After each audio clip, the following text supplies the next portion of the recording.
मॉरिशसच्या राष्ट्रीय दिन कार्यक्रमात सहभागी होण्यासाठी येत्या 11 तारखेला पंतप्रधान नरेंद्र मोदी जाणार मॉरिशसच्या दौऱ्यावर। नागपुरात मिहान इथं Patanjali food and herbal park प्रकल्पाचं मुख्यमंत्र्यांच्या हस्ते उद्घाटन। विदर्भातल्या सर्व संत्री उत्पादक शेतकऱ्यांसाठी वरदान ठरण्याचा व्यक्त केला विश्वास।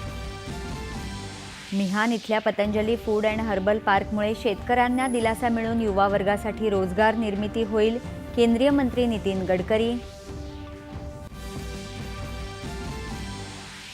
उपमुख्यमंत्री आणि अर्थमंत्री अजित पवार राज्याचा अर्थसंकल्प उद्या विधिमंडळात करणार सादर।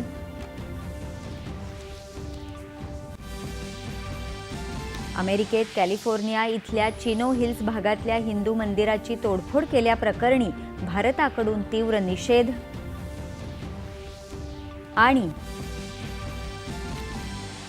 आयसीसी चॅम्पियन्स क्रिकेट करंडक स्पर्धेत आज भारत आणि न्यूझीलंड यांच्या जेतेपदासाठी अटीतटीची लढत। नमस्कार, एकच्या बातमीपत्रात मी आदिती